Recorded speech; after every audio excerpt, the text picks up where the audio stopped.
করছেন আপাতত D4-6 knock বের করলেন, আরো একবার অ্যাটাক করবার চেষ্টা ফয়সাল, চমৎকার স্প্রে, চমৎকার নক, সিনিস্টার তাকে ফিনিশও করে দিলেন। A one sports everything is falling apart. Faisal আবারও খুঁজে খুঁজে মারছেন এওয়ান স্পোর্টসের এগেনস্টে। সিএমএফ এর গত ম্যাচে ফাইট দেখতে পেয়েছিলাম, আবারও সেই জায়গাতেই ফাইটটা হচ্ছে, সেই টিমের এগেনস্টেই ফাইটটা হচ্ছে। আপনি কাট অফ করতে পারবেন যদি আপনি ঠিকঠাক মতো আপনার কার্ডগুলো প্লে করতে পারেন। But here comes the inimical monk এবং they are up against A1 Esports 4 versus 3। আরো একটাবার এই ফাইটে ইনিমিক্যাল মঙ্ক নাকি A1 Esports কে এখান থেকে ওভারকাম করবে সেটা দেখার চেষ্টা করব। But here come the strike from Rowdy. সুন্দর একটা এখান থেকে মলোটবের মাধ্যমে দেখতে পেলাম গারাকে কিন্তু নকআউট করে ফেলা হলো। বাট সিজে বয় রাউডিকে নক এন্ড ফিনিশ কিন্তু করে ফেলেছে। Situation is 2 versus 2।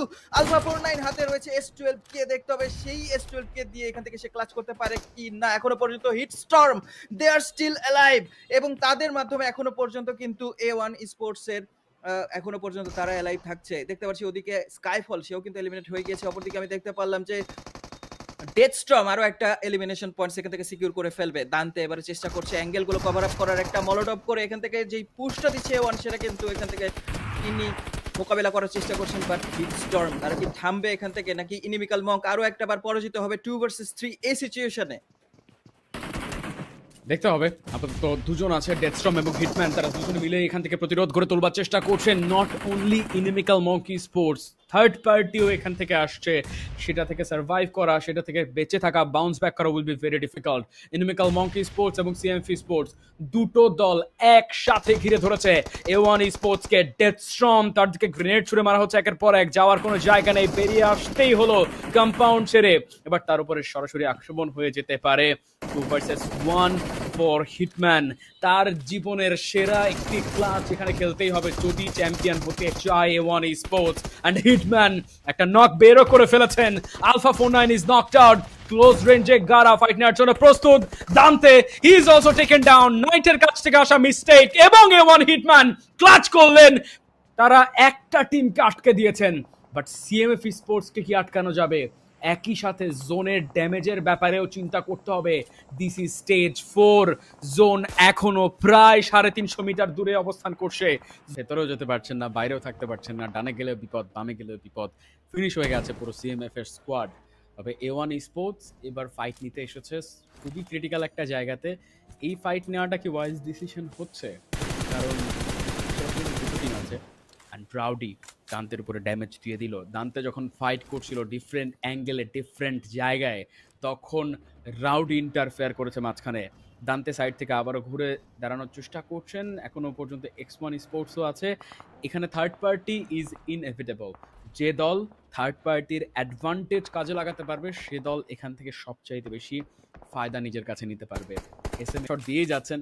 কর্নার থেকে কিভাবে বিল্ড আপ গেম প্লে দিতে হয় সেটাই এই মুহূর্তে শোকেস করছে A1 Esports। ডেথস্টর্ম তাদের দুই দিকেই কিন্তু প্রেশার ছিল। একদিকে ছিল ইনিমিক্যাল মঙ্কি স্পোর্টস, একদিকে ছিল X1 Esports। সেই জায়গা থেকে তারা অনেকটাই ঘুরে দাঁড়িয়েছেন, ভালো একটা জায়গাতেও তারা হোল্ড অফ করছেন। ইনিমিক্যাল মঙ্ক একবার A1 এর কাছে গিয়েছেন ফাইট নিতে, এবার আসছে ATR এর কাছে ফাইট নিতে। They are the giant slayer. Giant টিমগুলোর এগেনস্টেই তারা ফাইট নিতে চাইছেন। জায়ান্ট টিমগুলোর সামনে তারা বাধা হয়ে দাঁড়িয়েছেন। এখন কিন্তু দুদিকেই জায়ান্ট টিম, মাঝখানে পড়ে স্যান্ডউইচ ইনিমিক্যাল মঙ্কি স্পোর্টস। সিজে বয় বেঁচে গেছেন just because of his vehicle. Meraj damage কিছুটা তিনিও রিসিভ করেছেন। বাট A1 Esports সামনে সিনিস্টার গিয়ে ইনফরমেশন কি নেবেন, অ্যাগ্রেস কি করবেন, নাকি জোন শিফটের জন্য অপেক্ষা করবেন? এখনো হাতে 1 মিনিটের উপরে বাকি আছে 6 সার্কেল, 6 নম্বর সার্কেল ফরমেশন হওয়ার জন্য। সিনিস্টার ইনফরমেশন নিতে গেছেন, that was a very risky move because of that ridge, এবং ড্যামেজ অনেকটা রিসিভ করেছেন, বাট বেঁচে গেলেন এই যাত্রায়। সার্কেলের ফেভারটা কিন্তু এখনো পর্যন্ত A1 এর কাছে আছে। দ্যাট মিন্স তারা আরো কিছুটা সময় এখান থেকে খেলতে পারবে এবং তারা কিন্তু শিওর হয়ে গিয়েছে যে এই রিজেই রয়েছে প্লেয়ার্স এবং এবারে কিন্তু হবে grenade version. But A1 sinister কিন্তু জানে না অলরেডি কিন্তু INM তাদের একটা প্লেয়ারকে ফ্ল্যাঙ্কে পাঠিয়ে দিয়েছে, বাট সেইটা কিন্তু এনাফ হলো না। সিনিস্টার কোলো স্ট্রাইক গারা পুরোপুরি এখান থেকে হয়ে গিয়েছে নকড আউট। সিনিস্টার অবস্থা কিন্তু ভালো নয়, সিনিস্টার কিন্তু নক হয়ে যেতে পারে। নক কিন্তু হয়ে গেল, অপরদিকে ডেথস্টর্ম সেও কিন্তু নক হয়ে গেল।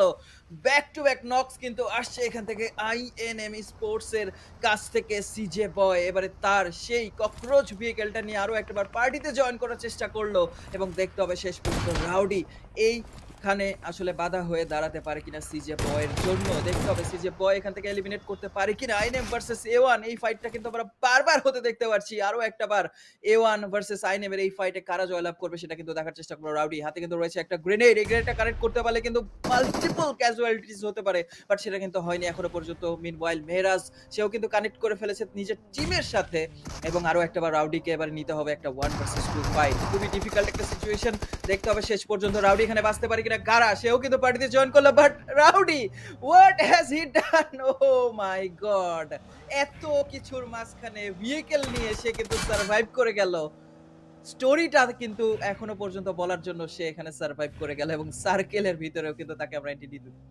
নিতে দেখতে পারলাম ফিনিক্স ভাই কি অসাধারণ বুদ্ধিমত্তার পরিচয় দিল রাউডি কুইক ডিসিশন মেকিং, খুবই ভালো একটা ডিসিশন মেক তিনি করেছেন এই জায়গাতে।